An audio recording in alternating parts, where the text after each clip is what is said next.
Hürmetli qarindoshlar. Sharq Turkiston Surgundi hukumati televiziyasining xabarlar programmasini ko'rishinglarni qizg'in qarshi olamiz. Diqqatinglar tafsiliy mazmunlarida bo'lsin. Sharq Turkiston Surgundi hukumati 31 avgust Sharq Turkiston va barliq Sharq Turkiston xalqiga vakolatan qarindosh davlat Qirg'izistonning va Qirg'iz xalqining, O'zbekiston va o'zbek xalqining mustaqilligining 30 yilligini tabrikladi.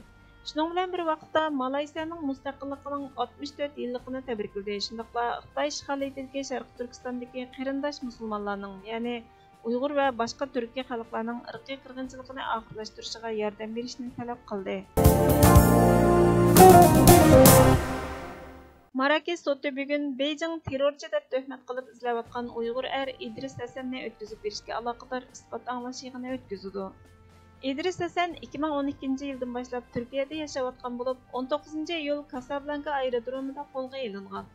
Bugungi isbot anglash yig'ini hozirga qadar Sharq Turkistonda taxminan 3 milliondan ortiq Uyg'ur va boshqa turkiy millatlarning Xitoyning jazo lagerlariga qamalgan mazgiliga to'g'ri keldi.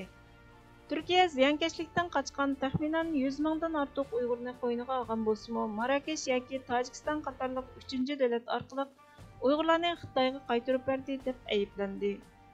O'tgan yili Xitoy Turkiya bilan o'tkazib berish shartnomasini tasdiqlab, Uyg'ur diasporasining kelgusiga bo'lgan andishisini qo'zg'adi. Qandaqla bo'lmasin, Turkiya bu shartnomaga texi imzo qo'ymadi. Turkiya parlamenti va Uyg'urlar bu shartnomaga imzo qo'yishga qarata kuchli qarshilik ko'rsatdi. Yaqinqi yillardan buyon Turkiya iqtisodiy jihatda Xitoy bilan quyuq munosabat o'rnatgan bo'lsa-mu, Turkiya rahbarlarining ko'pinchisi tarix va madaniyat jihatda Uyg'urlarga sich bog'langan. Beijingning iqtisodiy bismi balkim Xitoy virusi vaksinasi diplomatiyasi shaklida bo'lishi mumkin. Turkiyani tasdiqlashga ittirib, qisqa vaqt ichida Turkiya grajdanini bo'lmagan Uyg'urlarni topshirib berishga qistishi mumkin. Buningga hozir aniq bir nima demak tez. Amerikaning eng oxirgi harbiy aeroplani dushanba kuni Kabul aerodromidan yo'lga chiqib, Amerikaning Afg'onistondagi 20 yillik urushining oxirlashganligidan derak berdi. Talibanlarning tabriklash miltiq ovozi eng oxirgi aeroplan yo'lga chiqqandan keyin anglandi. Ba'zi tashkilotlar seshanba kuni Talibanning Afg'onistondagi g'alabasini tabrikladi. Amerikaning Afg'onistondan chekinishini Yevropa va Sharqiy Osiyodagi ommaning Amerika sumaganligining kishanlaridan qutulishi deb atadi. Talibanni Kashmir, Falastin, Mag'rib, ya'ni G'arbiy Shimoliy Afrikani islom dushmanlarining changalidan qutuldirishga chaqirdi. Ammo Xitoyning Sharq Turkistondagi Uyg'ur va boshqa yerlik turk musulmon xalqiga yurgizayotgan irqiy qirg'inchiligiga qarata aniq bir narsa demadi. Ba'zi tashkilotlarning axborot kanali As-Sahabda e'lon qilingan bayonotda "Ey Alloh, Livan, Somali, Yaman, Kashmir va boshqa islom zaminini islom dushmanlarining changalidan İslam Mağribni Fransiya işğaliyetinden azad qil dedi. Budapest şəhər başlığı Orbanğa zərbə verib Xitay Universitetiga bilet tashlamoqchi. Vengriya saylam organı dushanba kuni Xitoy Fudan Universiteti planlagan maktab rayonini umumiy xalq orasida ovozga qo'yish iltimosini tasdiqladi. Vengriya poytaxti Budapest shahrining shahar boshlig'i Gergely Garaksoni o'zining Facebook sahifasida Mamlakatlik saylam komiteti mening Fudanni umumiy xalq orasida ovozga qo'yish taklifimni tasdiqladi. Umumiy xalq orasida ovozga qo'yish jarayonini qo'zg'atish uchun talab qilingan 200 ming imzo to'plash faoliyati kelar oy boshlandi dedi. Orban hukumati bilan Shanxaydagi universitet o'rtasida imzolangan kelishimga qaraganda, Fudanning Budapest maktab rayoni Yevropada tunji bo'lib 500 ming kvadrat metr kelar ekan.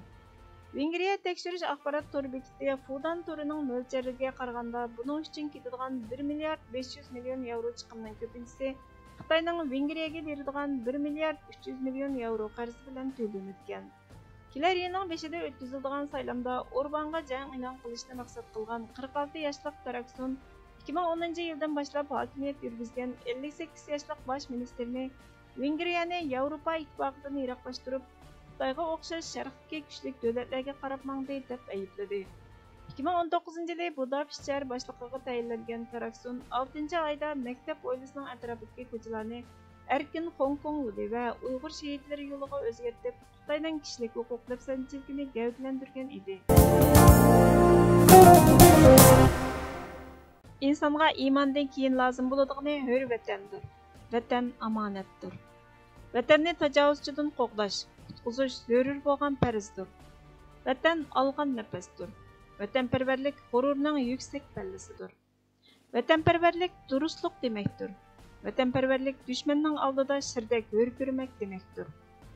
Vatanparvarlik dunyo maishatlaridan voz kechish demakdir.